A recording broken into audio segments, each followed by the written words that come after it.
All Things Motoring International is owned and brought to you by SA's most trusted online vehicle platform, CHANGECARS. Our name says it all. Whether you're looking to sell, need advice, need finance, or need insurance, CHANGECARS has you covered.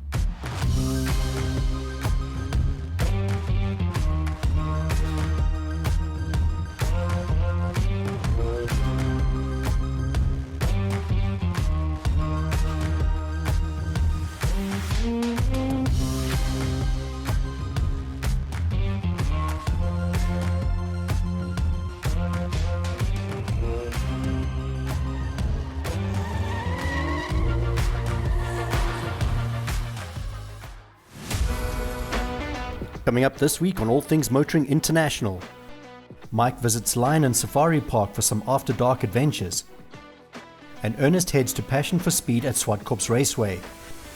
This is a show with speed and adventure.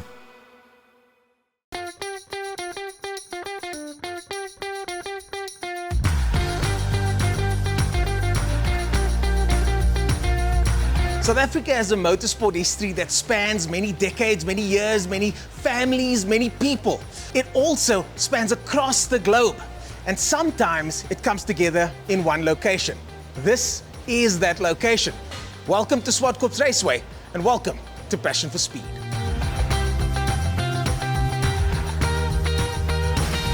I'm standing here with Simon Blake in front of a Maserati 250F. I never thought I'd say all those words in sequence like that, Simon. But let's just be clear. This is a very special car. What makes it so special? Well, it's the state-of-the-art car from the 1954 to 58. This is a 56 model, driven by Roy Salvadori. It's commendable that you guys have chosen to bring this car out to South Africa. Thank you for that, so the rest of us get to enjoy it. But also to actually put it on a track and not just in a museum. For me personally, I wouldn't be mad at myself if I had a car like this and stuck it in a museum. Yeah. Well, in Europe, this will race against 3 or 4 other Maseratis, and then there'll be Ferrari Dinos. It's mostly sort of Lotuses, Coopers, that sort of thing that make the fields up. So when these come out, they do steal the show a bit. Steal the show, exactly. You certainly stole our eyes. It's the only front-engine Formula One car, in fact. If it wasn't for Formula One, we wouldn't have things like DRS, we wouldn't have things like magnesium used, cast aluminium blocks, all these words that are now commonly seen and heard in the motoring landscape, all thanks to cars like this that have paved the way. Simon, we're thankful that you guys brought this through for all of us to enjoy, and we look forward to seeing it on track.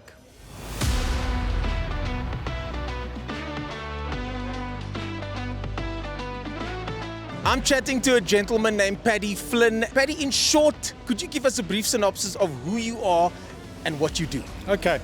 Yeah, I competed back in South Africa in the mostly 1980s, early 90s, primarily in Formula Ford, and to a lesser extent I did a few Group N races. I think it was Group N back in the day, driving an Opel. 91, I emigrated to the United States, Dallas to be particular. Then decided to get on and start a business, which I did. We're mostly involved in the chemical industry. My company's Crosslink Kiwi. We merged 2 teams, my team with Kiwi Motorsport, and we ran 10, 11 cars in the Formula 4, Formula 3 program across North America. So Paddy, you basically, to break it down for the audience out there, at this stage of your career, you're helping young motorsport drivers progress to the next level, guiding them through the process. You guys are heavily involved with something I'm quite passionate about, driver development and driver training. Yeah, so that was one of the things that it's very difficult to get into competitive motorsport. It's simple to get into a club scene, but when you get into really competitive motorsport on the actual ladder to perhaps Indy cars, perhaps LMP1, P2, P3, or even Formula One, but that's stratospherically far out there. You need guys like me who can come in there and help advance the program. That's what I decided to do. I decided to give back at that level. Motorsport really does have levels, and this is a gentleman that plays at some of the highest levels in the world. Paddy Flynn, thanks for chatting to us. We appreciate what you do for the sport, and we appreciate what you've done for the drivers.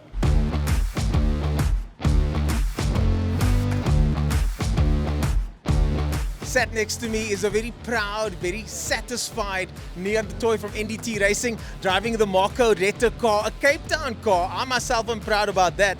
But Neon, you look very satisfied. Why? Marco bought the car about a year ago, more or less, and it was a great package for the money, but it was a bit of a diamond in the rough, and he trusted me with the car, and we've put a lot of effort and time into it. We've had some failures for sure. But you yourself have driven many cars, many fast cars. You've had Polo Cup victories under your belt and many other victories. How does this car specifically compare, and what do you like about this car? It's got a lot of brakes. I think people don't, it's very hard to put it into words till you experience it. It's got a Bosch Motorsport ABS system in it. You know, it's stable, it does the same thing every time. That predictability in a car like this, every lap, everything works just like it did the last lap. That goes for a lot. But NDT Racing, the guys that developed and worked on this car, you guys work towards that. Oh, for sure. You always try and put your best foot forward, and when something goes wrong, people replace. They don't improve. You know, you're not looking for the next, you know, how can we build this bracket stronger or improve the cooling? And people have to be real with themselves, you know, make notes, listen to all the things, and you need to look at the data and the stuff, and really, but look at the car. But that's the difference between the championship mentality, isn't it? When you talk to anybody that's won championship like yourself, that is their process. It's the work and it's the preparation that goes into it. I'm sure you and Marco have spent many hours prepping this car, talking about prepping the car. The times where you guys are supposed to have a fun conversation, you end up talking about the car. Yeah, so Marco's factory is in Montague Gardens, in Kalani Gardens across the way. Yeah. So he's there lunchtime and he's there after work. Like I say, it looks massively spectacular. It's an old 2002 BMW. Well, in this company here, certainly some of the best company when it comes to BMW racing. The Marco Retta car driven by Neon the Toy, prepared by NDT Racing, certainly has proven itself here today. Myself as a Cape Townian, proud to see this car attracting the attention that it has, and also proud to see the car taking the flag. To you and the rest of the team, strength to strength, I'm sure. And I know you guys want to get the car sold, but maybe a couple more laps down the line in the future. Coming up after the break, Mike visits Lion and Safari Park in Broederstroom for some 4x4 adventures after dark.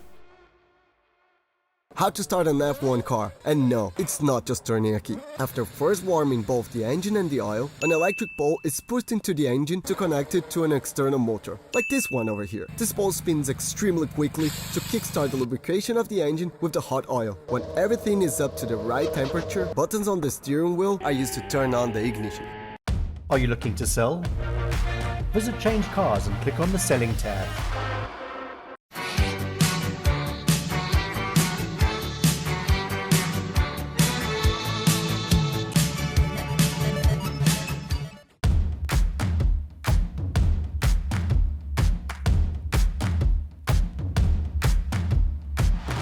At All Things Motoring, one of the keys is for us to bring varied content to the viewers week in, week out. Today we've got something very different. We're at the inaugural After Dark event at the Lion Park, 20 minutes out of Johannesburg, hosted by a good friend of mine, Terence Tracy. What have we got in store for you? I'm not going to tell you, we're going to show you.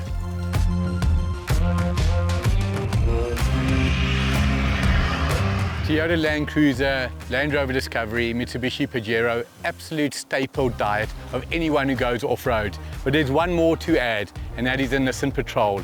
In this shape, there were 4 variants. The 4.5 petrol, the 4.8 petrol, started off life as a 4.2 diesel, which you've got, and then they evolved into the 3-litre. Your opinion, diesel or petrol in the Patrol? Well, if I had to have an absolute choice, the 4.8 petrol manual is the king of the hill. Absolutely.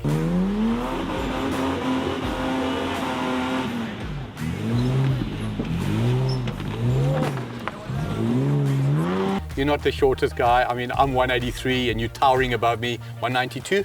1.95, I 1.95. think. 6'2" in a something. So while you're towering above me, the car's towering above you, the suspension? So in a Terrain Tamer, 2-inch coils, believe it or not, it's a 2-inch lift in the rear with a 1-inch spacer. Wow. And it's a, sorry Patrol owners, it's a Land Cruiser 80 series front coil. The Land Cruiser 80 series coils are 1 inch taller. So I get a 3-inch lift out of a 2-inch coil. What I have done is I have running Fox shocks, remote reservoir, adjustable shock absorbers, front and rear. It makes the ride quality absolutely unbelievable in the thing. It also gives me a lot of control on the rocks, not bottoming out or dropping. 37-inch Maxxis Razor mud terrains on the car, and I don't have any body lift. I want to keep the car as low as possible, low center of gravity, to allow the wheels to drop out of the wheel arches to give you that articulation for traction. To Nissan South Africa, you've heard it from me, you've got a winner on your hands with the Patrol. The new 5.6 V8 petrol is an absolute monster. Get the public to know about your beautiful vehicle. Wishing you the very best, always a privilege to speak to you.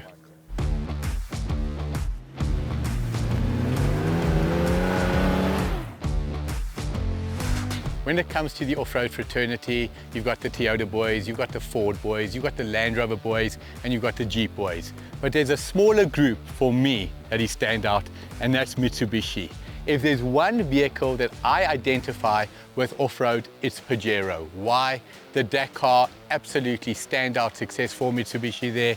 Jacques, you've got something special behind us, an original 1998 Mitsubishi Pajero 3500.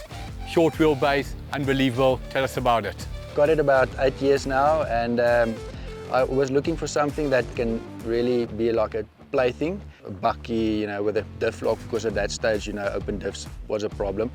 And my brother-in-law said, if you're looking for a toy, look at this car, which I never drove before, and I found one in Kuruman, which I then went out, we drove it, and it was love at first sight. I bought it, and yeah, so 8 years in the family.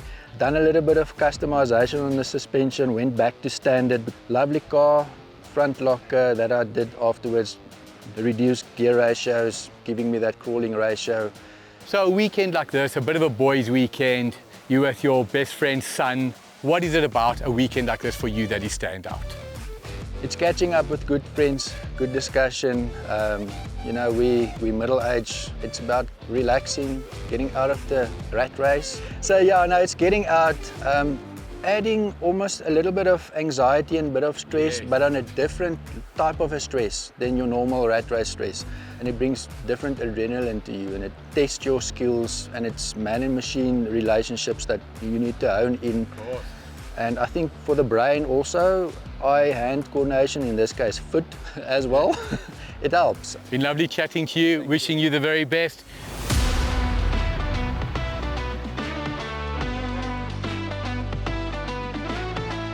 I'm the proud owner of a Jeep Wrangler Sahara Unlimited 2007, but my Wrangler doesn't look anything like yours. Chatting with Miller, you've got something special here. Tell us a little bit about this beauty. Yes, thanks. Yeah, it's a 2013 10th year anniversary Rubicon. Got him for a few years now already, but yeah, the only thing that I've done on it is 3-inch lift, stock gear ratio and 37 tires, and then just a few guards for protection. And then as you see, it's kitted out for overlanding as well, because we did a few experiences as well, and we got a little bit bored with that and said, okay, let's use what we've got, and we get it out for overlanding as well. But now you need to change overlanding. He means go anywhere. Anywhere. With this kind of setup, literally, where can you not go? Nowhere. To the airport, because it's too low. They don't allow me to go in.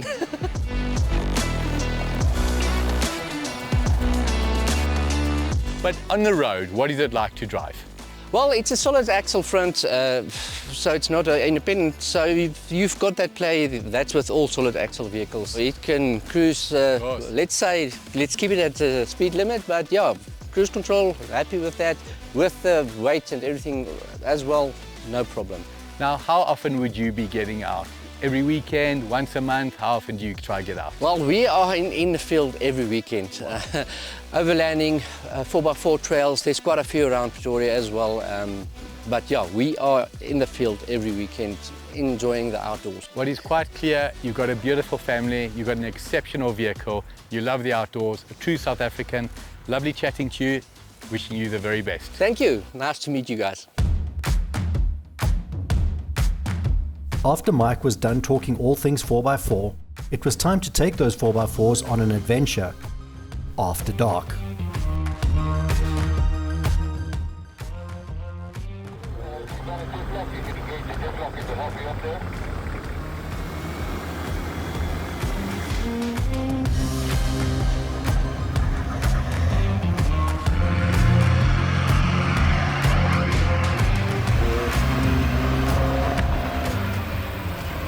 right. Too easy.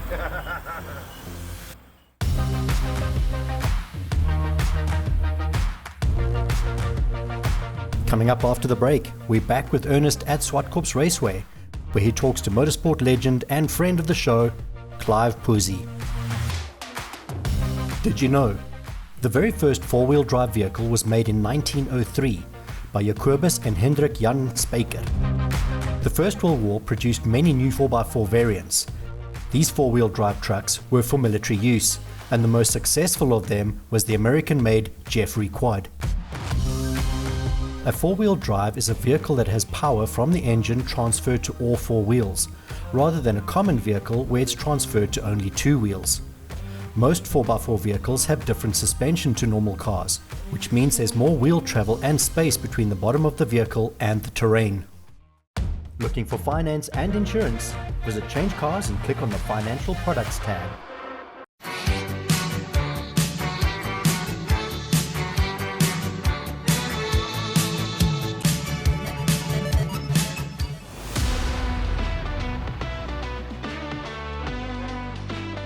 Many of us know Lancia from the days of 037 and the Group B era. But there was another phase in the company's famed history, and that was Group 5 racing, where this car behind me was a two-time champion and a Le Mans class winner. But if you can believe it, this car over here was built right here in South Africa. It's a replica. It's got a Lancia turbocharged engine, and it's been built by some of the best craftsmen all over South Africa. This is the Lancia Vita Group 5, and I can't wait to see it in action.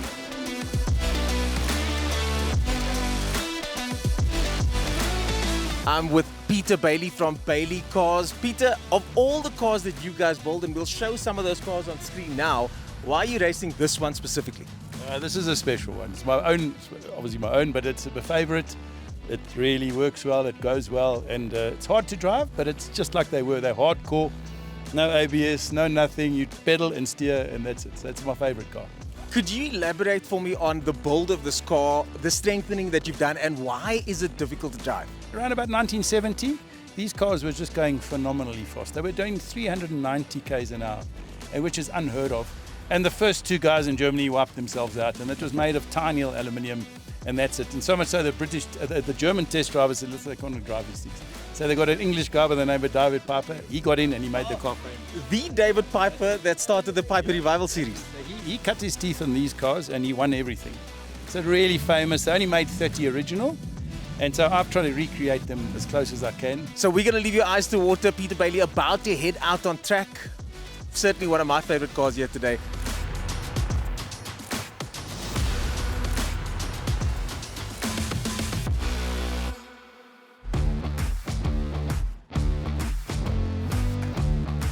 I'm standing here with Clive Puzey, a man that has raced over many decades, and you're racing some very special machinery today with a very special story attached to it. Clive, when was the first time you raced? And today was the last time you raced, but when was the first time? The first time I raced was 1958, and that was in England, and now I'm back in South Africa from Australia, and I'm going to drive my old car that I drove 61 years ago.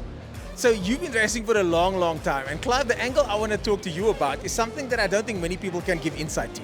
So there were no safety features. I see there's a roll bar and some belts on this one. Yeah, they're now fitted as mandatory for the history cars. Sissies, eh?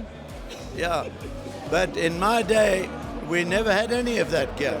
Yeah. And if you rolled over, you had to just hope you fell out. In 1967, I got burnt. I did a 100-mile-an-hour crash. I got thrown out of this car, and I fell into that little scrub we have in Cape Town, aloe vera, and it got all over my face. So when I got to the hospital, they after 4 days, lifted it off, and I was pink like a baby's bottom. It was spectacular.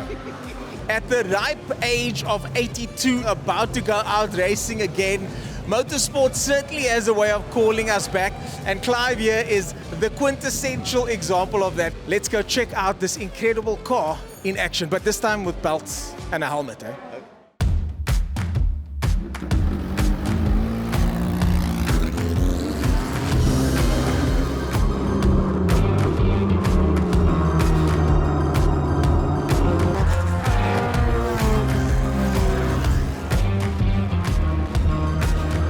I'm standing here with Eric, the owner of this incredible car. You've now had it for 25 years, Eric. And the question I want to ask you is, what is it like to drive? It's absolute fun. It's very direct. Surprisingly, for me at least. Yes, it is. It's just sliding around, you're moving around. It's really fun. It's a lot of fun. The tires on these cars are the original spec, as you said. Back then, the slip angles were big. The cars would slide around a lot. This one moves around the same then. Yes. Well, the older they get, the more they slide. So this one is sliding less than the previous ones. Yeah. And just to be clear, what color is that exactly? It's not clear. Some people say it's blue, others say it's green. I always think it's green, but it's a good question. Well, greenish blue, bluish green. Yeah. Either way, it's a stunning car, and we hope you enjoy the rest of your time with it for many, many years to come. Yeah, thank you.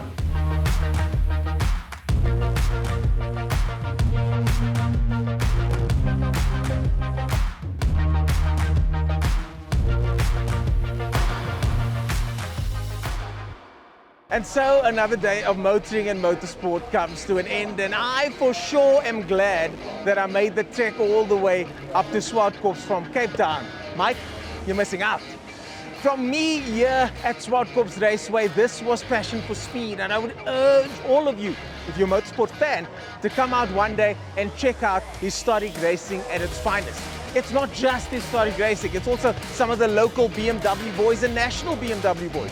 It's an eclectic mix of cars, culture, people, food, and spectacle. Come check it out, Passion for Speed. Next time it's in your town, I know for sure I'll be there. Coming up next week on All Things Motoring International, Mike heads to Clearwater Toyota to talk all things outdoor. And Ernest gets up to mischief with Mischief Garage. This is a show for the young at heart.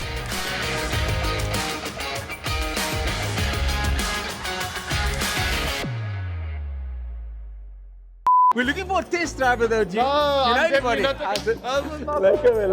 It's unbelievable when you watch an auto from outside because it makes an amateur look professional. Yeah. So here is a practical in action, just going to be guiding him. The easy stuff, it's not a big ramp. I'm standing here with Peter. Start again. Standing. Here you've got a beautiful 3.5 litre V6 that is bulletproof, huge torque, nice top end, short wheelbase. This car is literally faultless. I can't add to that. And welcome to Passion for Speed. How professional was that? Ah! Hey? Sure. Don't laugh at me. That we need to edit out. I'm 51 this year. That's not middle age. He's still young. But carry on. Okay, but we can edit that out. Yeah. You are so excited to get that brand new vehicle, but you're looking for a specific model and specific color. Only to be told, sorry, there are none available.